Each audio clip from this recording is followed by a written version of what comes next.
Hello, hello.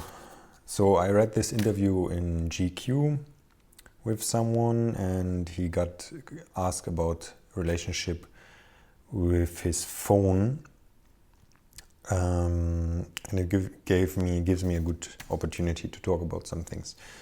So the question is, I'm curious how you engage with technology. What's your relationship to your phone like? And then there is first part of the answer that's not interesting for us. I believe also that shying away from them, so from technology, erasing the Facebook app from your phone, I think it's caving to a weakness instead of addressing it.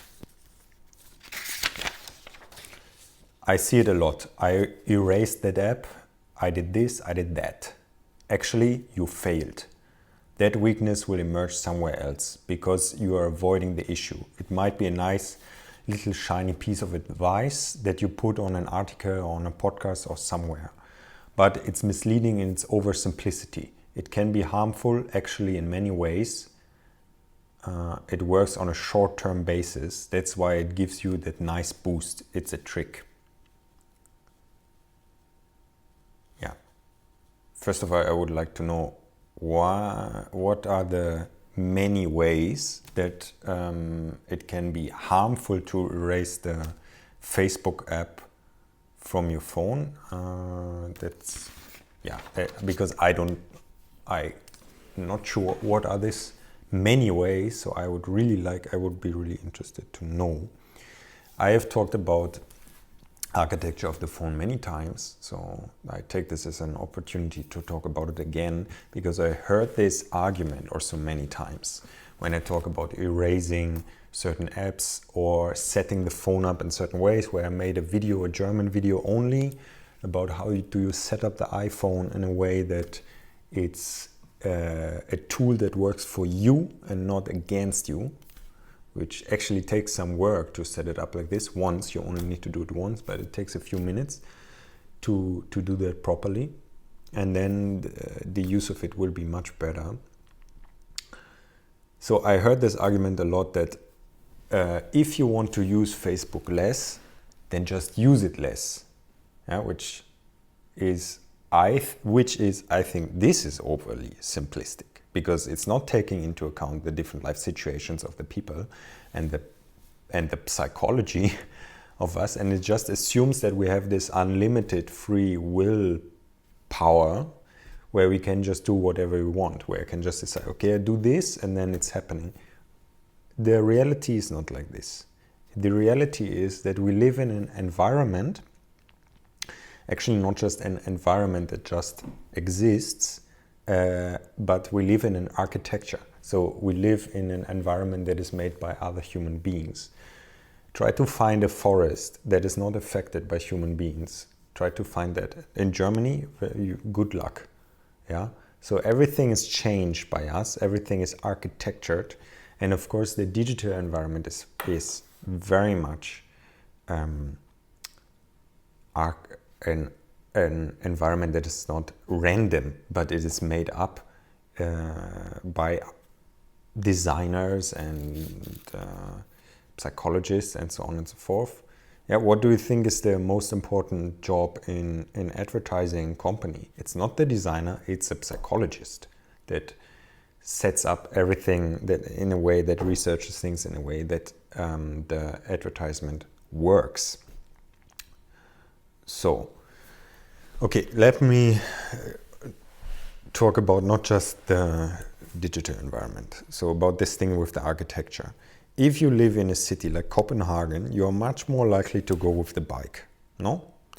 If you live in Abu Dhabi, you are very unlikely to go with the bike. Probably you are also very unlikely to go by foot. I've been in Abu Dhabi and I can tell you, going on foot there is not very common. The whole city is built for cars, like many North American cities as well, where it's very uncommon to walk, in contrary to cities in Europe, where it's common to walk, but as well here cities are Some cities are made up a lot for driving with cars. Other cities like Copenhagen or Amsterdam are very inviting to go by bike.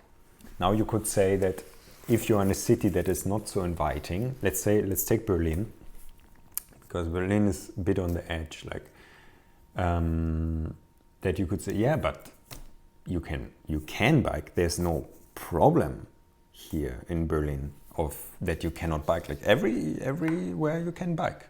There's no road that is not allowing it. Some are a bit problematic if you have very thin race tires and you have the old streets with the stones. How it's called? Pegel. I don't know how it's called. Yeah, the small stones. There you have actually a hard time to go with the bike, and you're not allowed to go on the pedestrian path. Okay, but that's not the common road. So actually there are no problem. There's no problem to go with the bike. But if you look closer, many people actually struggle to go with the bike because they perceive it as dangerous, they perceive it as unfriendly for bikers because of the cars and because you're so close to the cars and so on and so forth. So there is a lot of restructuring happening in Berlin at the moment to make Berlin more bike friendly, because many countries and cities have understood that we need to change the architecture of the cities because we have too much pollution, we take too much energy, and the bike is obviously one of the main solutions to this problem. So we need to rebuild the city in a way that is encouraging to go by bike, although we can go by bike, yeah? But still, if we encourage going by bike, if we create this architecture like it was done in Copenhagen, many more people will go by bike. Simple as that. This could be also called paternalistic libertarian paternalism. That's how it's called. It was a term coined by Richard Thaler and Cass Sunstein, which made this point that, for example, if you set up a buffet, then there's no way you cannot make a choice about the architecture. Like if I set it up, whereas which food, it is not random. Even if I just put it randomly, and when the people go into the room, they will face certain part of the buffet, they will face first. So their assumption is then you can, if you understood this, then just make the choices consciously, and then you can help people making better choices about their food. So then you would put the healthy food first, and so on and so forth. Of course, it's a bit of a controversial concept, this libertarian paternalism. Yeah, but we don't need to go further in it, but there is this whole thing that governments also use to encourage citizens to make better choices, whatever this means. Yeah, as I said, it's very controversial, and if you're taking this into it, like if the wrong people are doing this, it's definitely very, very problematic. So the thing with the phone is that the phone is set up in a way to make you spend time on the phone. Although now there is all this stuff happening, this time well spent idea that was created by Tristan Harris. It's very good to look up his work, Tristan Harris. And companies like Apple are actually encouraging now people to look how do they use their phone. There's this app that tells you how much you used which app and so on and so forth.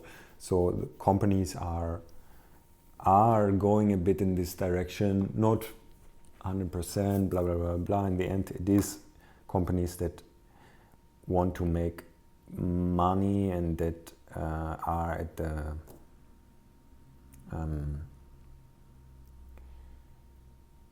at or where's this house is called where they exchange the money in Börse, German, you know what I mean? Yeah, the Wall Street. Yeah, Wall Street. Blah blah blah blah. So they, are slaves of this also. But as we know, many of the people that have created these technologies are actually not allowing their children to use them much. We know from Steve Jobs that he didn't allow his children to use the products that he created. He didn't really allow it to use them because he knew the problems of these products, which is of course a funny situation that he then creates these products. But it shows also very clearly that these people know exactly what they're doing and that they have understood what harm is there potentially. And Tristan Harris calls one thing that is used commonly the slot machines. This is used in Facebook, this is used in Instagram, where you slide down and there's always something new happening. It never stops, there's no end. Now on Instagram there's this function where it tells you saw everything new, which is a great function because I think it helps many people to stop and go out of the app. So there is things happening, but in the beginning it was all set up in a way to make you spend a lot of time. And in this interview, this so I paraphrase again,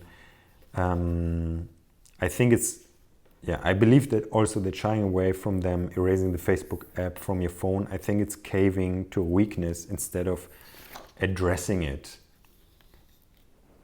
I see it a lot. I erased that app, I did this, I did that, actually you failed. Somehow this is assuming that it's normal to have, first of all, to have a smartphone, which is in a way normal, but you know what I mean. It assumes that this is like,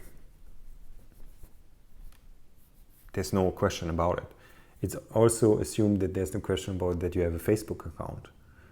Actually, many people are erasing the Facebook account because they have the feeling that it's actually not very helpful or useful. It takes more away than what it gives. I erased my Facebook account a long time. I only have an account with no friends where I organize my professional page.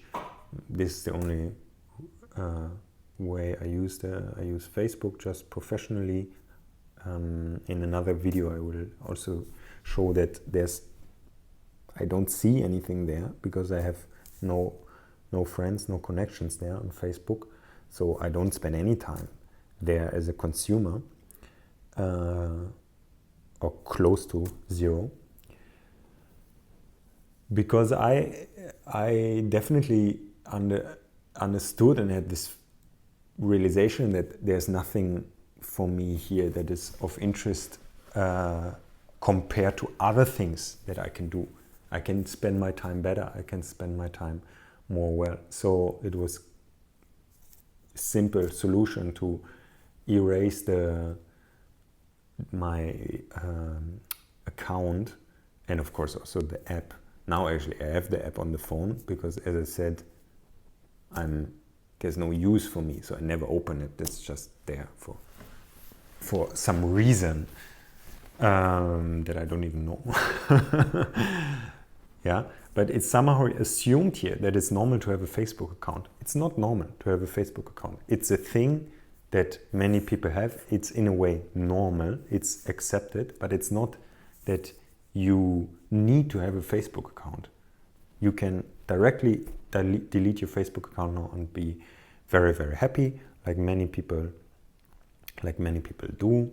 And we know that Facebook is a highly problematic thing that has many good things like connecting people and helped in things like the Arabic Spring or Me Too debate and blah, blah, blah, blah. Perfect. But also, there was also the scandal with Cambridge Analytica and so on and so forth. Actually, you are the product of Facebook. You're not the customer. The customer are the people that do advertisements. They give money to Facebook, and they basically sell you data to them. So you're the product of Facebook. And if you look at the history of Facebook, you also see that Mark Zuckerberg, is not the person that you want to really give your data. The first thing that he invented, the first Facebook, was a rating thing, like a hot or not rating thing, where he was posting pictures of women from his college, and other people could rate these pictures. And this was the first Facebook. Very, very ethical thing. If you want to look more into this issue of that you're the product, and what all these companies like Google, like Facebook, etc., how they work, and how they use psychology and basically the knowledge from propaganda to sell you, then I would recommend you to read the book The Attention Merchants by Tim Wu. Okay, let's get back to the thing with the Facebook app on your phone.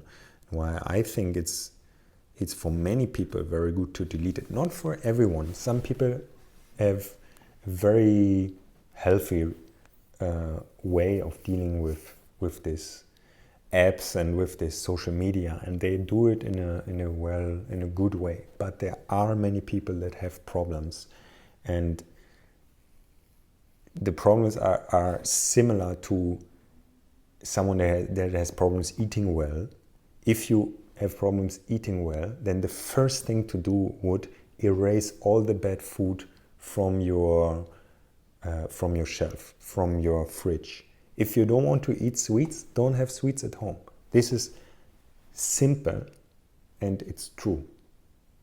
If you don't want to eat sweets, don't have sweets at home. Yes, you can train your willpower, because you need to understand your willpower is a limited resource that you recharge when not using it, or when you do things like sleeping. Actually, that's the best way to recharge your willpower. So often in the evening, many people in the evening, they watch TV, they do mindless things and so on and so forth, because their willpower is very much depleted in the beginning, in the end of the day. Not everyone, but many people are like this. They just want to sit down, do nothing, just switch on the TV, blah blah blah blah blah. Their willpower is depleted from the day. This is also a dangerous time, obviously. So I would suggest to people that feel, okay, now my willpower dropped and I'm not doing anything useful anymore, although I would like to, but I don't have the power anymore. Just go to sleep. Just go to sleep. Sleep for some time. Can be 15 minutes, can be hours, whatever. Yeah.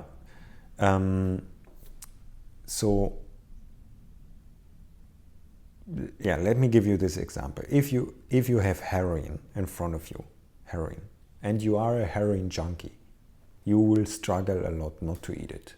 No, not to take it. Eat it. What do you do with it? I don't know. Thank you. With a syringe or something like this. Yeah. So if you are a heroin junkie and there's heroin in front of you, you will have a lot of trouble. You will need a tremendous amount of willpower not to take it. Now, if you have someone else that never took heroin, he will probably need very, very little, maybe even no willpower at all. Probably he will need no willpower at all if he's not curious to not take the heroin, because he knows, yeah, this is bad, blah, blah, blah, blah, blah. Okay, I don't need willpower to not take heroin. Yeah, okay, just throw it away. So the history of what you've done before, or what your habits are very, very crucial to understand in what takes willpower from you and what takes no willpower. Yeah, so in the same environment, two people will act differently. Some people will need one willpower for this, some for this, and so on and so forth. Your environment is crucial. This is what I'm trying to say. Your environment, the architecture of how things are set up, are crucial. If you're in a city where it's very bike friendly, you will bike more, probably. If you are in an environment where there are no sweets, you will not eat sweets. If there are a bit of sweets, you will probably eat less than if there are many, or if everyone around you is permanently eating sweets. Many people face the problem that they do a diet change and their partner is not doing the change, and then they are in this struggle of having food at home they don't want to eat, but they like the food, and blah blah blah blah. This is depleting the willpower. So the best thing, if you are together with a partner, living together, to have together this change of diet, or to have a second fridge or something like this, which is of course not always possible. So then you just have to face the situation and use your willpower, which you can make much easier the use if you just make it part of your identity to act in a certain way. So if my identity is to eat healthy, then I will definitely need more willpower. Yeah. And if my identity is not to waste my time on digital items or on Facebook or whatever, then it will be much easier for me. But let's face the problem. Many people have, many people struggle with this new media, which is very new for us. Not just young people who are struggling a lot, definitely. Very young people. I also see people that are 40 years old that struggle in proper way to using this technology because it's new for us. The famous author Jonathan Franzen, he actually is writing all his books in an empty room, just with a desk, on a computer that has no connection to the internet. He just destroyed the internet connection hardware. He cannot connect to the internet with this computer. This is how he writes his books, because he also understood that if you have this environment where nothing is distracting you, then you can write much better. And it's so many people, like especially authors, are doing this. They are going to a cottage in the countryside, and this is where they write their book. Some people are different and they go to Starbucks or whatever and they write there, but many people need this environment without distraction. So people are different. As actually is also said in this interview, how our mind is like jumping around, and this is where the architects of this technology, where they also dig in. They know that the mind is jumping around so much with people, and then they just catch the mind and give the mind what it wants, always this new stimulus. And then it's hard for people to use this technology in a good way, to do Arabic Spring or whatever. I mean, most people don't really have a good use for something like Facebook anyway. Yeah.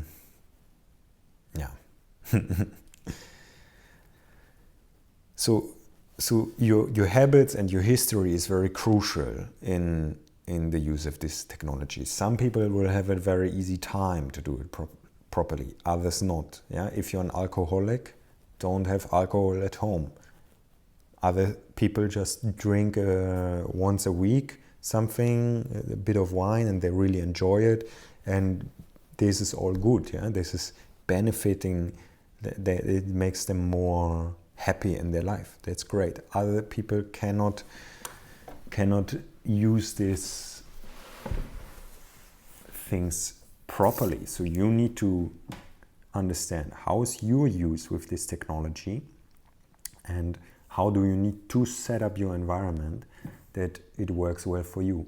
Are you in danger with this technology? Then try to change your environment in a way that helps you to use this technology better and make it part of your identity. How you to use this technology well. Today we are constantly bombarded with all these things like advertisements and these digital technologies that want our attention. Yeah. Sometimes I want to go through the city blind. I just think, how much how nice would it be actually to be blind in the city, because there's so much things that want your attention.